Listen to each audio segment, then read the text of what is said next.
Baik, bertemu kembali masih dalam rangka video tutorial pembuatan financial modeling menggunakan Microsoft Excel.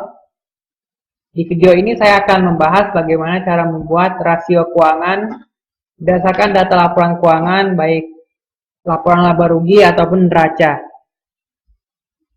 Nah, tujuannya apa membuat rasio keuangan? Sebenarnya kurang lebih sama dengan tujuan untuk membuat common size ratio yang telah saya jelaskan di video sebelumnya. Jadi tujuannya ada dua, yaitu sebagai dasar untuk kita membuat asumsi untuk proyeksi keuangan, dan satu lagi adalah untuk memastikan apakah proyeksi yang telah kita buat, yang setelah selesai kita buat itu hasilnya make sense atau tidak, realistis atau tidak. Nah, sekarang kita coba dulu bagaimana cara untuk membuat rasio keuangannya. Kali ini saya akan memberikan beberapa contoh saja. Contohnya di sini pertama, jadi ada beberapa rasio yang bisa kita buat berdasarkan laporan keuangan. Ada valuation ratio, profitability ratio, tingkat pertumbuhan, liquidity, operating ratio, leverage ataupun coverage ratio. Kita ambil contoh satu. Bagaimana cara untuk mencari earning per share? Semua rasio di sini kita cukup membutuhkan data dari laporan keuangan dari neraca dan laporan laba rugi saja. Untuk earning per share, atau dia adalah net income dibagi dengan jumlah rata-rata dari saham yang ada. Jadi kita bagi net income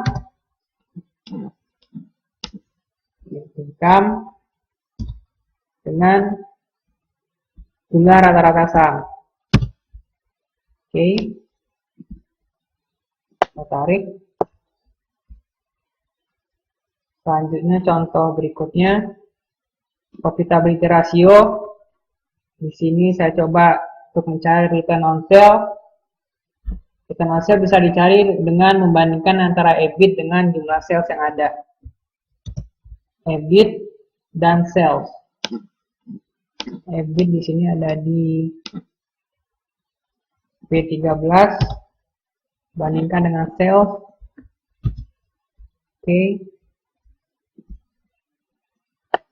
Tarik. Tingkat pertumbuhan. Contohnya di sini pertumbuhan penjualan. Pertumbuhan penjualan kita cukup membandingkan antara penjualan tahun ini dengan penjualan tahun sebelumnya.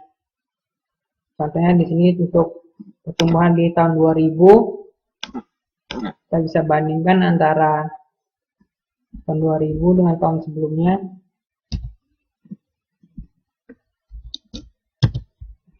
Tingkat pertumbuhan untuk sales.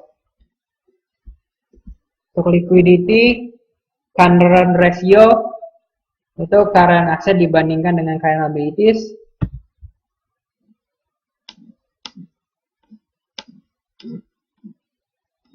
Current asset sambil di tahun 1159. Current asset dibandingkan dengan current liabilities.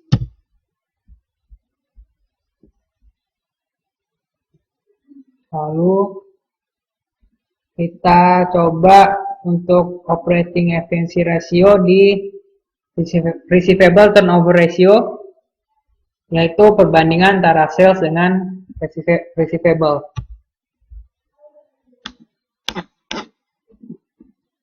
Bandingkan dengan nilai receivable, ya, B28.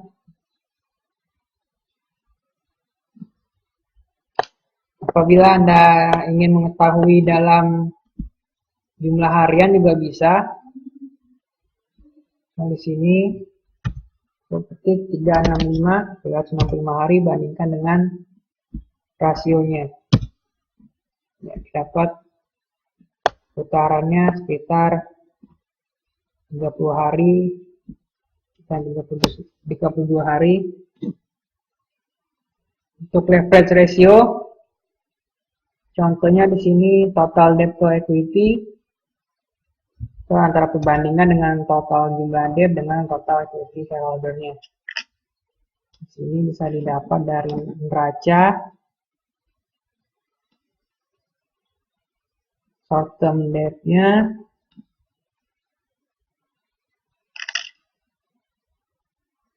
short term debt tambahkan dengan long term debt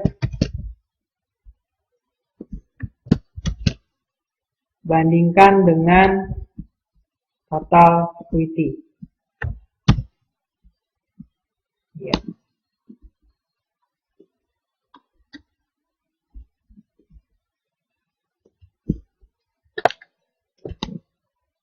Terakhir, coba di coverage ratio, cash coverage ratio, itu perbandingan antara EBIT plus depresiasi yang dikembalikan dan dibandingkan dengan interest.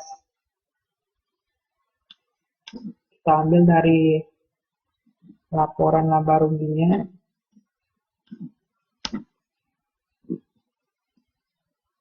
EBIT plus depresiasi dibagi dengan interest. Ya. Ini beberapa contohnya. Nanti kalau sudah jadi lengkapnya akan seperti ini.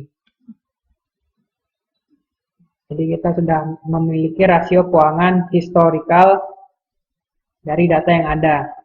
Nah, fungsinya tadi pertama bisa kita jadikan sebagai dasar untuk membuat asumsi.